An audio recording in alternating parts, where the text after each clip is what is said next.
আপনাদের কাছ থেকে ড্রপশিপিং অ্যাকাউন্ট নিচ্ছেন অলরেডি, তারা কিভাবে মার্কেটিং করবে? মার্কেটিং এর জন্য একটা পলিসি আছে।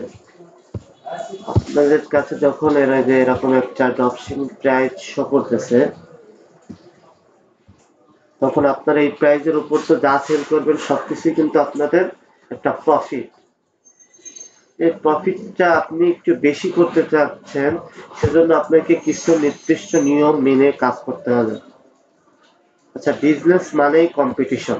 বিজনেসে টিকে থাকতে হলে এবং বিজনেস গ্রো করতে চাইলে সিক্রেট কিছু টিপস এন্ড ট্রিক্স আছে, যেগুলোকে বলা হয় 7P অফ মার্কেটিং।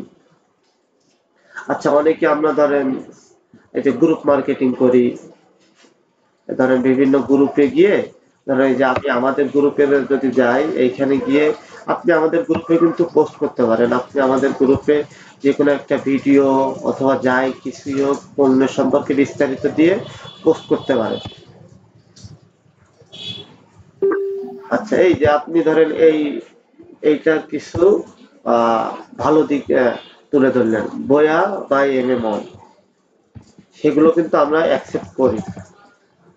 বয়া বাই এম অল, এটার কিছু টিপস এন্ড ট্রিক আপনি লিখলেন, লিখে পোস্ট করলেন, সেটা আপনি ড্রপ শিপিং হন অথবা নন ড্রপ শিপ হলেও কিন্তু আমরা এটা অ্যাকসেপ্ট করি। কিন্তু আপনি যদি ধরেন পেজের আপনি পেজে পোস্ট করছেন, ওইটা আবার আপনি আপনার মেন ফেসবুক আইডিতে সেটা শেয়ার করতেছেন, সেটা কিন্তু আমাদের অ্যালাউ না। এই যে দেখেন, আমরা আমাদের পেন্ডিং পোস্ট দেখেন, অনেক পেন্ডিং পোস্ট আছে, কিন্তু এগুলো আমরা অনেক সময় অ্যাকসেপ্ট করি না। আচ্ছা, আমি যেটা বোঝাতে যাচ্ছি যে 7P মার্কেটিং, এটা কি? 7P এর প্রথম পি হলো প্রোডাক্ট। আপনাকে প্রথমে এই যে ড্রপ শিপিং এর যে প্রোডাক্ট গুলো আছে, এইগুলাতে একটা রাইট প্রোডাক্ট খুঁজে বের করতে হবে, যেটা দিয়ে আপনি অ্যাড রান করতে পারেন। আচ্ছা, আপনার প্রাইস অনুযায়ী অ্যাড রান করবেন, সেই হিসাবে আপনার কাছে যেটা কমফোর্টেবল মনে হয় সেটাতে আপনি অ্যাড রান করবেন। আপনি গ্যাজেট আইটেম নিয়ে কাজ করতে চাচ্ছেন, অথবা ওয়াচ আইটেম নিয়ে কাজ করতে চাচ্ছেন, অথবা লাইট নিয়ে কাজ করতে চাচ্ছেন, ভিডিও মেকিং অথবা এয়ারপডস নিয়ে, আপনি এটার বিষয়ে আগে নিজে জানবেন, এটা আসলে কি, কেমন চার্জ থাকে, কেমন কি ব্যাকআপ দেয়, কি কি কোয়েশ্চেন করতে পারে, এই সম্পর্কে আপনাকে আগে ধারণা থাকতে হবে একজন ড্রপশিপার হিসাবে। আচ্ছা, দ্বিতীয় হলো প্রাইস। পণ্য কোয়ালিটি অনুযায়ী প্রাইস নির্ধারণ করতে হবে। ধরেন এইটা আমরা সেল করছি 650, আপনাদের প্রাইস হচ্ছে 450 টাকা। এটাকে ধরেন আপনি অ্যাড রান করে 100 টাকা 200 টাকা প্রফিট আপনি করতে পারবেন অনায়াসেই। আপনাকে একটা খুঁজে বের করতে হবে, মার্কেট রিসার্চ করতে হবে যে এই যে ধরেন আহ যে কোনো একটা প্রোডাক্ট M10, আমরা নিউজ যে M10 5.3 আছে, এটা আমরা ড্রপশিপিং প্রাইস দেওয়া আছে 330 টাকা, এটা মার্কেটে বিক্রি হচ্ছে 400, কেউ বিক্রি করতে 450, কেউ 550, আমরা তো 500, এই যে 450 করে আমরা সেল করতেছি। আচ্ছা, এই হিসাবে ধরেন আপনার প্রফিট মার্জিন রেখে আপনাকে প্রোডাক্ট প্রাইস সিলেক্ট করতে হবে। আচ্ছা, এরপরে হলো প্লেস। আপনাকে সঠিক প্লেসে আপনার পণ্যটি এভেলেবেল থাকতে হবে। আচ্ছা, আমাদের কাছে এই যে যেগুলো আছে সেগুলো কিন্তু ধরেন ইন স্টক দেখাই যাচ্ছে, আর যেগুলো থাকবে না সেটা আউট অফ স্টক থাকবে, সেটা আপনাদের জানিয়ে দেওয়া হবে। আচ্ছা, এরপরে আছে প্রমোশন। সবসময় মনে রাখতে হবে, প্রচারই প্রসার। প্রসার এখন আপনারা ধরেন আপনারা মার্কেটিং করলেন না, শুধু ফ্রি এই যে এইখান থেকে যেসব ফটো ডাউনলোড করা যায়, আপনার এই ডাউনলোড করা এইসব ছবি নিয়ে আপনি আপনার পেজে আপলোড করে দিলেন। আপনি আপনার পেজে আপলোড করে দিয়ে এখন বলতেছেন সেল আসতেছে না, এ হচ্ছে না, তা হচ্ছে না, তাইলে কিন্তু বিষয়টা তেমন হবে না। কারণ আপনাকে অ্যাড রান করতে হবে। অ্যাড রান কিভাবে করবেন কি দেখি। আচ্ছা, যদি দেখি, আহ আচ্ছা, এই যে দেখেন, এইভাবে আপনাকে অ্যাড রান করতে হবে। অ্যাড রান না করলে কিন্তু আপনি আসলে ওইভাবে সেল পাবেন না।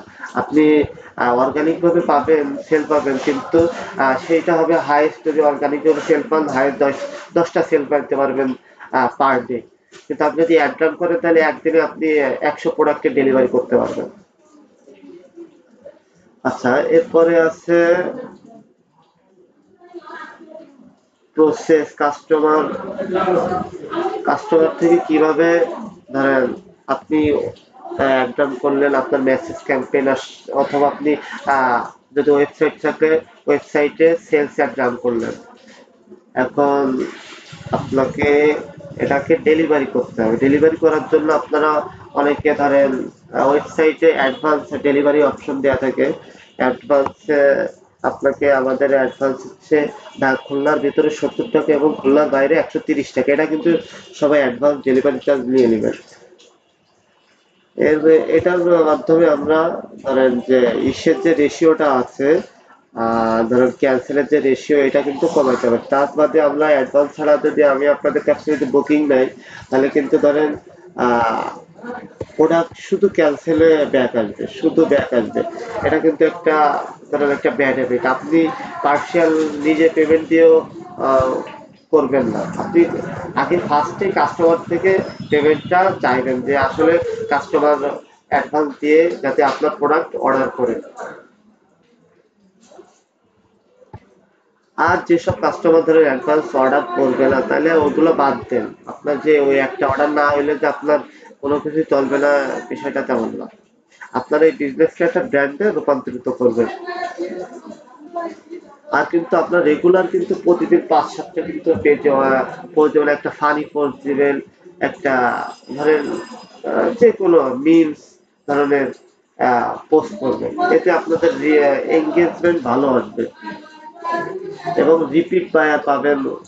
আপনারা যদি কাস্টমারকে স্যাটিসফাইড করতে পারেন, একজন কাস্টমার নিয়ে তার সাথে কথা বলবেন যে প্রোডাক্ট কেমন ছিল, অথবা প্রোডাক্ট কি কি অসুবিধা হচ্ছে কিনা, তারপরে প্রোডাক্টে ভালোভাবে ডেলিভারি হয়েছে কিনা, এই ধরনের কোয়েশ্চেন করে তার কাছ থেকে রিভিউ নেবেন, অথবা তার কাছ থেকে একটা ভিডিও রিভিউ নিতে পারেন। যে অথবা তার কাছ থেকে অনেক সময় যে প্রোডাক্টের ডেলিভারি করার সময় সাধারণত অনেক সময় ড্যামেজ থাকতে পারে। সেই হিসেবে আপনারা এই যে ওয়ারেন্টি ক্লেম করেন, অথবা আমাদেরকে যদি কমপ্লেন করেন যে ভাইয়া যে এই যে আমাদের প্রোডাক্টের সমস্যা হয়েছিল এটা সেটা, কিন্তু আপনাদের কিন্তু এইসব কিন্তু কাস্টমারকে বলতে হবে যে আপনারা কিন্তু ভিডিও করে রাখবেন। ভিডিও ছাড়া কিন্তু অলরেডি কোনো আমরা কিন্তু অলরেডি কোনো প্রুফ নিচ্ছি না। ধরেন কাস্টমার আজ যে মানে যখন প্রোডাক্ট হাতে পাইলো ওই সময় একটা ভিডিও দিয়ে দিল আপনাকে, যে এই যে প্রোডাক্ট এটা এই অবস্থায় ছিল, কি ড্যামেজ ছিল, কি স্ক্র্যাচ ছিল। এই হিসাবে কিন্তু আপনারা ওটার আবার রিটার্ন আর একটা প্রোডাক্ট আপনি পাবেন।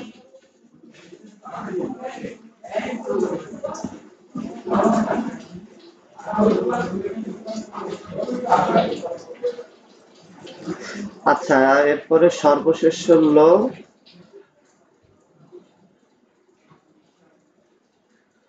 Customer satisfaction. কাস্টমার থেকে সবসময় রিভিউ নেওয়ার চেষ্টা করবেন। কাস্টমার থেকে আপনার রিভিউ নেওয়া হলে কি, আপনি যদি এগুলো যদি পেজে পোস্ট করেন একসাথে 5-7টা, তাহলে কিন্তু ধরেন আপনার এতে আপনার সেল বাড়বে, আপনার ট্রাস্ট লেভেলটা আরো বেশি বাড়বে।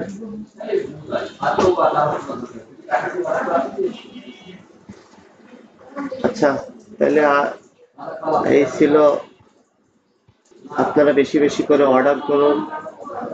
Happy drop shipping.